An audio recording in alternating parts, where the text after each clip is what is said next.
അപ്പോൾ നമ്മൾ നേരത്തെ പറഞ്ഞുകൊണ്ടിരുന്നത് breathing gas, scuba diverse breathing gas prepare ചെയ്യുന്നതാണ് പറഞ്ഞത്. അപ്പോൾ ആ ബ്രീത്തിങ് ഗ്യാസ് സിലിണ്ടറിൽ കൊണ്ടുപോകുന്ന ഗ്യാസിൽ ഓക്സിജനും അതിനോട് മിക്സ് ചെയ്ത് ഹീലിയം കൂടിയും യൂസ് ചെയ്യും. എന്ന് വെച്ചാൽ ഹീലിയം ആർ ലെസ് സോല്യൂബിൾ. അപ്പോൾ അതുകൊണ്ട് തന്നെ ഓക്സിജൻ പെട്ടെന്ന് തീർന്നു പോകില്ല. അവർക്ക് ആവശ്യത്തിന് എന്ത് ചെയ്യാൻ പറ്റും, ഹീലിയം കൂടി മിക്സ് ചെയ്തിട്ടതുകൊണ്ട് അവരുടെ ആവശ്യത്തിനനുസരിച്ച് അവർക്ക് എന്ത് ചെയ്യാൻ പറ്റും, ആ ഓക്സിജൻ യൂസ് ചെയ്യാനായിട്ട് പറ്റും. എന്തിനു വേണ്ടിയിട്ട് ഹീലിയം മിക്സ് ചെയ്യുന്നത്? അതിൻ്റെ സോല്യൂബിലിറ്റി, ഓക്സിജൻ്റെ സോല്യൂബിലിറ്റി. നമുക്ക് താഴോട്ട് പോകുന്നതോറും ഓക്സിജൻ്റെ സോല്യൂബിലിറ്റി ഇൻക്രീസ് ചെയ്യും ബ്ലഡിലുള്ളത്. അത് പ്രിവെൻറ്റ് ചെയ്യാൻ വേണ്ടിയിട്ട്, പെട്ടെന്ന് ഓക്സിജൻ തീർന്നു പോവാതിരിക്കാൻ വേണ്ടിയിട്ടാണ് ഹീലിയം മിക്സ് ചെയ്യുന്നത്. നമ്മുടെ ശരീരത്തിലുള്ള ഓക്സിജൻ, ബ്ലഡിലുള്ള ഓക്സിജൻ പെട്ടെന്ന് ഡിസോൾവ് ആയി എല്ലാം നമുക്ക് ഓക്സിജൻ്റെ അവൈലബിലിറ്റി കുറയുമ്പോൾ ഈ സ്ക്യൂബ ഡൈവേഴ്സിന് ഭയങ്കര പെയിൻഫുൾ ഇഫക്റ്റ് ആയിരിക്കും.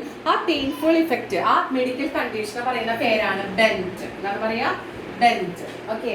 ആ ശരീരത്തിൽ ഉണ്ടാകുന്ന എല്ലുകൾക്കൊക്കെ മസിൽസിനൊക്കെ ഉണ്ടാകുന്ന പെയിനെ പറയുന്ന പേരാണ് ബെൻറ്റ് എന്ന് പറയുന്നത്. ഓക്കെ. അടുത്ത മൂന്നാമത്തെ ഇത് പറയുന്നത് അറ്റ് ഹൈ ഓൾട്ടിറ്റ്യൂഡ്സ്. നമുക്കറിയാം, വലിയ കുന്നും പ്രദേശങ്ങളിലൊക്കെ പോയി നിൽക്കുകയാണെങ്കിൽ, ഹില്ലിലൊക്കെ പോയി നിൽക്കുകയാണെങ്കിൽ നമുക്ക് എന്താണ് പെട്ടെന്ന് തല കറങ്ങുന്ന പോലെ, അൺകോൺഷ്യസ് ആവുന്നത് പോലെ തോന്നാം. ഭയങ്കര ഒരു ക്ഷീണം, വീക്ക്നെസ് നമുക്ക് തോന്നാം. We cannot think properly. Okay. ഈ കണ്ടീഷൻ നമ്മൾ പറയുന്ന ഈ കണ്ടീഷൻ പറയുന്ന പേരാണ് അനോക്സിയ. ഓക്കെ. അതെന്താ കാരണം എന്ന് വെച്ച് കഴിഞ്ഞാൽ, ഹൈ ഓൾട്ടിറ്റ്യൂഡ്സിലെത്തുമ്പോൾ അവിടെ എന്താണ്, ഓക്സിജൻ്റെ പ്രഷർ കുറവാണ്. Pressure of oxygen is less, so it cannot properly soluble in blood. അതായത് ലോ കോൺസെൻട്രേഷൻ ആയിരിക്കും ഓക്സിജൻ്റെ. കാരണം why? Its solubility is less. At high altitudes pressure is less, so oxygen dissolved in water, the quantity of oxygen dissolved in water അല്ല blood is less, so the people can causes weakness and unable to think properly. This medical condition is known as anoxia. Okay. അതിനെന്താ കാരണം? അവിടെ ഹെൻറിയുടെ law ആണ്. എന്താണ്? Pressure increase ചെയ്താലേ solubility increase ചെയ്യുള്ളൂ. High ഓൾട്ടിറ്റ്യൂഡ്സിൽ എന്താണ്, pressure കുറവാണ്. അപ്പോൾ അതുകൊണ്ട് തന്നെ ബ്ലഡിൽ ഓക്സിജൻ ഡിസോൾവ് ആവില്ല. അപ്പോൾ ഓക്സിജൻ്റെ അവൈലബിലിറ്റി കുറയുമ്പോഴാണ് നമുക്ക് എന്ത് തോന്നുന്നത്? വീക്ക്നെസ്സും unable to think properly and unconsciousness ഒക്കെ തോന്നുന്നത്. ആ മെഡിക്കൽ കണ്ടീഷൻ പറയുന്ന പേരാണ് അനോക്സിയ. അതും ഹെൻറീസിലോടെ ഒരു അപ്ലിക്കേഷനാണ്. ഇനി അടുത്തത് നമ്മുടെ ബോഡിയിൽ നടക്കുന്ന ഒരു കാര്യമാണ്. നമ്മൾ ഇൻഹെയിൽ ചെയ്യുന്ന സമയത്ത് നമുക്കറിയാം, നമ്മുടെ ലങ്സിൽ പ്രഷർ കൂടുതലാണ്. ആ പ്രഷർ കൂടുമ്പോൾ പെട്ടെന്ന് തന്നെ ഓക്സിജൻ ബ്ലഡിൽ ഡിസോൾവ് ചെയ്യും. ഓക്സിജൻ ബ്ലഡിലെ ഹീമോഗ്ലോബിനായിട്ട് കമ്പൈൻ ചെയ്ത് ഓക്സി ഹീമോഗ്ലോബിൻ എത്തും. അത് ലങ്സിൽ നിന്ന് പുറത്തേക്ക് എത്തും. പുറത്തേക്ക് എന്ന് ഉദ്ദേശിക്കുന്നത് നമ്മുടെ ബാക്കിയുള്ള ഭാഗങ്ങളിലേക്ക് എത്തിക്കണം. അങ്ങനെ അവർ ടിഷ്യൂസിൽ എത്തുന്ന സമയത്ത്, നമ്മുടെ ശരീരത്തിലെ ടിഷ്യൂസിലെത്തുമ്പോൾ നമുക്കറിയാം ലങ്സിൽ അത്രയും പ്രഷർ ഈ ടിഷ്യൂസിലില്ല, അവിടെ പ്രഷർ കുറവാണ്. ആ സമയത്ത് ഈ ഓക്സി ഹീമോഗ്ലോബിൻ ഡിസോസിയേറ്റ് ചെയ്യും. ഓക്സിജനും ഹീമോഗ്ലോബിനുമായിട്ട് എന്ത് ചെയ്യും? സെപ്പറേറ്റ് ചെയ്യും. ഓക്സിജൻ നമ്മൾ ബാക്കിയുള്ള പർപ്പസസിന്, അതായത് നമ്മുടെ ബോഡി ആക്ടിവിറ്റീസിന് വേണ്ടി യൂസ് ചെയ്യും. ഹീമോഗ്ലോബിൻ തിരിച്ച് എങ്ങോട്ട് തന്നെ പോകും? ലെങ്സിലോട്ട് പോകും. എന്തിനു വേണ്ടിയിട്ടാണ്? വീണ്ടും ഓക്സിജനെ ക്യാരി ചെയ്യാൻ വേണ്ടിയിട്ട്. അപ്പോൾ ഇവിടെ നടക്കുന്നതും എന്തെന്നെയാണ്? ഹെൻറീസിലോടെ ആപ്ലിക്കേഷനാണ്. ഇൻഹെയിൽ ചെയ്യുന്ന സമയത്ത് നമ്മുടെ ലങ്സിൽ പ്രഷർ കൂടുതലാണ്. So oxygen easily combined with blood, that is hemoglobin, to form oxyhemoglobin. When this oxyhemoglobin is reaches in tissues, here the pressure is less, so the oxygen solubility in hemoglobin will be decreases, so it easily dissociates. Okay, these are the main applications of Henry's law. കാര്യം മനസ്സിലായല്ലോ. അടുത്ത് നമ്മൾ Henry's ലോയുടെ കുറച്ച് problems ആണ് നമ്മൾ നോക്കുന്നത്. അപ്പോൾ ഇതിൽ ഏതെങ്കിലും ഒന്നോ രണ്ടോ അപ്ലിക്കേഷൻസ് പഠിച്ചു വയ്ക്കുക, ഇമ്പോർട്ടൻ്റ് ആണ്. ഹെൻറി ലോ എന്താണ്, അതിൻ്റെ മാത്തമാറ്റിക്കൽ എക്സ്പ്രഷൻ എന്താണ്, അതിൻ്റെ ഗ്രാഫ് എന്താണ്, then what are the applications of Henry's law, then അത് റിലേറ്റഡ് ആയിട്ടുള്ള പ്രോബ്ലംസും പരീക്ഷയ്ക്ക് ചോദിക്കാറുണ്ട്. ഈ ഭാഗം വളരെ ഇമ്പോർട്ടൻ്റ് ആണ്. ഏതാ mathematical expression? P is equal to KH into X. KH is the Henry's law constant, P is the pressure, X is the mole fraction. നമുക്ക് നോക്കാം.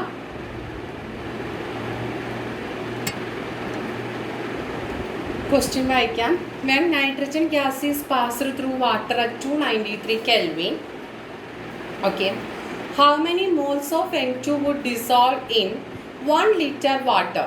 Assume that N2 exerts a partial pressure of 0.987 bar. KH for N2 at 293 Kelvin is 76.48 kilobar. ഇതാണ് question. നമുക്കറിയാം N2 temperature തന്നിട്ടുണ്ട്. നമ്മളോട് കണ്ടുപിടിക്കാൻ പറയുന്നത് എന്താണ്? How many moles of N2 would dissolve, that is and number of moles of N2 ഇതാണ് നമ്മളോട് കണ്ടുപിടിക്കാൻ പറഞ്ഞിരിക്കുന്നത്. നമുക്കറിയുന്ന ബൈ ഹെൻറീസ് ലോ പ്രകാരമുള്ള നമ്മുടെ ഇക്വേഷൻ എന്ന് പറയുന്നത് P is equal to KH into X ആണ്. ഓക്കെ, ഇതിൽ KH തന്നിട്ടുണ്ട്. എന്താണ് KH? KH for N2 at 293 Kelvin is 76.48 kilo bar. Kilo ബാറിൽ തന്നിട്ടുണ്ടെങ്കിൽ അത് ബാറിലേക്ക് മാറ്റണം. ഓക്കെ, കിലോ ബാറിനെ ബാറിലേക്ക് മാറ്റാൻ 1000 കൊണ്ട് മൾട്ടിപ്ലൈ ചെയ്യണം. അതായത് ഇൻറ്റു 1000 ചെയ്ത് കഴിഞ്ഞാൽ നമുക്ക് എന്ത് കിട്ടും? 76480 ബാർ എന്ന് കിട്ടും. ഓക്കെ, മനസ്സിലായോ? മനസ്സിലായി. അടുത്തത് നമ്മളോട് പറഞ്ഞിട്ടുണ്ട് partial pressure. Partial pressure means P തന്നെയാണ് പ്രഷർ. പാർഷ്യൽ പ്രഷർ എന്ന് പറഞ്ഞു കഴിഞ്ഞാൽ ഇപ്പോൾ എക്സാമ്പിൾ പറയുകയാണെങ്കിൽ ഇപ്പോൾ ഒരു പോണ്ട്, അപ്പോൾ ഒരു അക്വാറ്റിക് പ്ലേസിൽ നോക്കുകയാണെങ്കിൽ ഒരു ആ വാട്ടറിൽ തന്നെ ഓക്സിജൻ ഉണ്ടാവാം, നൈട്രജൻ ഉണ്ടാവാം, അങ്ങനെ ഡിഫറെൻറ്റ് ടൈപ്സ് ഓഫ് ഗ്യാസസ് വെള്ളത്തിൽ പ്രസന്റ് ആയിരിക്കാം. അപ്പോൾ ഓരോ ഗ്യാസസിന് കറസ്പോണ്ടൻസ് ആയിട്ടുള്ള പ്രഷറിനെ പറയുന്ന പേരാണ് പാർഷ്യൽ പ്രഷർ. അതായത് ഓരോരുത്തർക്കും എന്തുണ്ടാവാം? പ്രഷർ ഉണ്ടാവാം. ആ പ്രഷറിനെ പറയുന്ന പേരാണ് പാർഷ്യൽ പ്രഷർ. പ്രഷർ എന്ന് പറഞ്ഞാൽ പാർഷ്യൽ പ്രഷർ എന്ന് പറഞ്ഞാൽ ഓരോ ഗ്യാസിനും കറസ്പോണ്ടൻസ് ആയിട്ടുള്ള പ്രഷറാണ് പാർഷ്യൽ പ്രഷർ എന്ന് പറയുന്നത്. ഓക്കെ, അപ്പൊ ഇവിടെ എത്രയാ പ്രഷർ എന്ന് പറയുന്നത്? 0.987 ബാർ ആണ്. ഓക്കെ, KHും Pയും തന്നിട്ടുണ്ട്. അതിൽ നിന്ന് നമുക്ക് മോൾ ഫ്രാക്ഷൻ കണ്ടുപിടിക്കാം. X is equal to എന്താ? P by KH അല്ലെ? P by KH. P എന്താ? 0.987 divided by 76480 ഇതാണ് വരുന്നത്. ചെയ്യുമ്പോൾ കിട്ടുന്നത് നിങ്ങൾ ചെയ്ത് നോക്കി തന്നെയാണോ കിട്ടുന്നത് എന്നുള്ളത് കേട്ടോ. 1.29 into 10⁻⁻5 ഇതാണ് നമുക്ക് എന്ത് കിട്ടുന്നത്? X എന്ന് കിട്ടിയത്. നമുക്ക് കിട്ടുന്നത് X ഒന്നല്ല, number of moles of N2 ആണ്. ഓക്കെ, നമുക്കറിയാം X എന്ന് പറയുന്നത് എന്താണ്? XN2 അതായത് മോൾ ഫ്രാക്ഷൻ ഓഫ് N2 എന്ന് പറയുന്നത് number of moles of N2 divided by number of moles of N2 plus ഏതിലാണ്? വാട്ടർ ആണുള്ളത്. ആ സൊല്യൂഷൻ നൈട്രജൻ ഗ്യാസും വാട്ടർ ആണുള്ളത്. That is number of moles of water എന്നാണ് പറയുന്നത്. അല്ലെ, ഇങ്ങനെയാണ് നമുക്ക് തന്നിരിക്കുന്നത്. ഇനി നമുക്ക് എന്ത് കണ്ടുപിടിക്കാം? XN2 നമ്മുടെ കയ്യിലുണ്ട്. ഇനി നമുക്ക് എന്താ കണ്ടുപിടിക്കേണ്ടത്? NN2 ആണ് കണ്ടുപിടിക്കേണ്ടത്. വാട്ടർ കണ്ടുപിടിക്കണം. വാട്ടർ കണ്ടുപിടിക്കുമ്പോൾ ശ്രദ്ധിക്കുക, 1 ലിറ്റർ വാട്ടർ ആണ് നമുക്ക് തന്നിട്ടുണ്ട്. അപ്പൊ number of moles of water എന്ന് പറഞ്ഞു കഴിഞ്ഞാൽ 1 ലിറ്റർ ആണ് വാട്ടർ. ദാറ്റ് ഈസ് 1 ലിറ്റർ എന്ന് പറഞ്ഞു കഴിഞ്ഞാൽ എത്ര ഗ്രാം? That is 1000 gram. എത്ര ഗ്രാം ആണ്? 1000 ഗ്രാം ഡിവൈഡഡ് ബൈ H അല്ലെ, ഗിവൺ മാസ്. 1 ലിറ്റർ എന്ന് പറഞ്ഞു കഴിഞ്ഞാൽ നമുക്ക് ഇവിടെ വാട്ടറിന്റെ വോളിയാണ് തന്നിരിക്കുന്നത് 1 ലിറ്റർ. അതിനെ ഞാൻ മാസിലേക്ക് കൺവേർട്ട് ചെയ്തപ്പോൾ 1000 ഗ്രാം ആയി അല്ലെ. 1000 ഗ്രാം എന്നിവിടെ എഴുതിയിരിക്കുന്നത്. ഇനി H2O molar mass 2 hydrogen 2 into 1 plus 16 that is 18 that is 55.55 ആണ് വരുന്നത്. 55.55. Number of moles of H2O കിട്ടിയിട്ടുണ്ട്. XN2 കിട്ടിയിട്ടുണ്ട്. ഓക്കെ, NN2 ആണ് കിട്ടേണ്ടത്. ഇവിടെ ശ്രദ്ധിക്കുക, ഡിനോമിനേറ്ററിൽ NN2 NH2O ഉണ്ട്. ഇവിടെ 50-ലധികം അതായത് 55ഉം വാട്ടർ ആണ്. അപ്പൊ NN2 എന്ന് പറഞ്ഞാൽ 55നേക്കാൾ കുറവ്. അതായത് എത്ര വരും? ഏകദേശം 55. അതായത് ഇതിനെ കമ്പയർ ചെയ്യുമ്പോൾ വാട്ടറിനെ നമ്പർ ഓഫ് മോൾസ് ഓഫ് വാട്ടറിനെ കമ്പയർ ചെയ്യുമ്പോൾ number of moles of N2 less ആയതുകൊണ്ടും അത് ഡിനോമിനേറ്ററിലായതുകൊണ്ടും ശ്രദ്ധിക്കുക, നിങ്ങൾക്ക് പെട്ടെന്ന് മനസ്സിലാവണമെന്നില്ല. ഇവിടെ number of moles of water നമ്മൾ കണ്ടപ്പോൾ 55.5 ഉണ്ട്. അപ്പോൾ ഈ N2ന്റെ എത്രയായിരിക്കും? അതിനേക്കാളും കുറവായിരിക്കും ഇത് നമ്പർ ഓഫ് മോൾസ്. 55.5ഉം നമ്പർ ഓഫ് നമുക്കറിയാം എന്താണ് വാട്ടർ ആണെങ്കിൽ നമ്മുടെ number of moles of N2 എന്താണ്? അതിനേക്കാട്ടും ലെസ് ആയിരിക്കും. അപ്പൊ ലെസ് എന്ന് പറഞ്ഞു കഴിഞ്ഞാൽ അത് ഡിനോമിനേറ്ററിലാണ് കിടക്കുന്നത്. അതുകൊണ്ട് നമുക്ക് എന്ത് ചെയ്യാം? NN2ന്റെ നമ്പർ ഓഫ് മോൾസ് ഡിനോമിനേറ്ററിൽ നമുക്ക് എന്ത് ചെയ്യാം? നെഗ്ലക്ട് ചെയ്യാം. ഓക്കെ, ഈ NN2 എന്നുള്ളത് നെഗ്ലക്ട് ചെയ്ത് കളയാം. Y? It is less than compared to the number of moles of water. So it is also in denominator. So we can just neglect the number of moles of N2 in denominator. Denominator number of moles നമുക്ക് neglect ചെയ്ത് കളയാം. അപ്പോൾ നമുക്ക് എന്ത് കിട്ടും? XN2 is equal to NN2 ന്യൂമറേറ്ററിലെ കളയരുത് കേട്ടോ, NH2O എന്ന് കിട്ടും. XN2 എന്താ? 1.29 into 10 to the power minus 5. That is NN2 ആണ് കണ്ടുപിടിക്കേണ്ടത്. NH2O നമുക്ക് കിട്ടിയിട്ടുണ്ട് 55.5 ആണ് കിട്ടിയിട്ടുണ്ട്. So NN2 is equal to 1.29 into 10 to the power minus 5 into 55.5 എന്നാണ് വരിക. ഓക്കെ, അതായത് 1.29 ഇൻറ്റു 10⁻⁵ ഇൻറ്റു 55.5 എന്ന് പറഞ്ഞാൽ എന്താണ്? 7.16 ഇൻറ്റു 10⁻⁻4 മോൾ. ഇതാണ് അതിൻ്റെ ആൻസർ പറയുന്നത്. ശ്രദ്ധിക്കുക, എങ്ങനെയാണ് കിട്ടിയത്? എക്സ് എൻറ്റ് കണ്ടുപിടിക്കാൻ ഇക്വേഷൻ അറിയാം. ഇവിടെ വാട്ടർ 55.5 കിട്ടിയത് 1 ലിറ്റർ നമ്മൾ മാസത്തിലേക്ക് കൺവേർട്ട് ചെയ്ത് 1000 ഗ്രാം ആയി. അതായത് മോളാർ മാസ് കൊണ്ട് ഡിവൈഡ് ചെയ്തപ്പോൾ number of moles of water 55.5 കിട്ടി. ഇനി ഡിനോമിനേറ്ററിൽ നോക്കുകയാണെങ്കിൽ number of moles of water 55.5 ആണ്.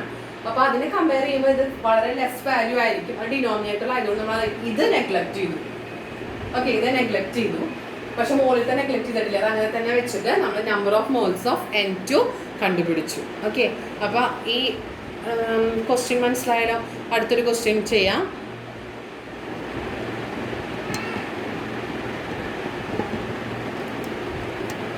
ക്വസ്റ്റ്യൻ വായിക്കാം.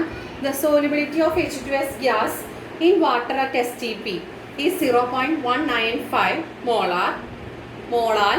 Calculate it's Henry's law constant at STP എന്നാണ് ചോദിച്ചിരിക്കുന്നത്. കണ്ടുപിടിക്കേണ്ടത് Henry's law constant, that is KH ആണ് കണ്ടുപിടിക്കേണ്ടത്.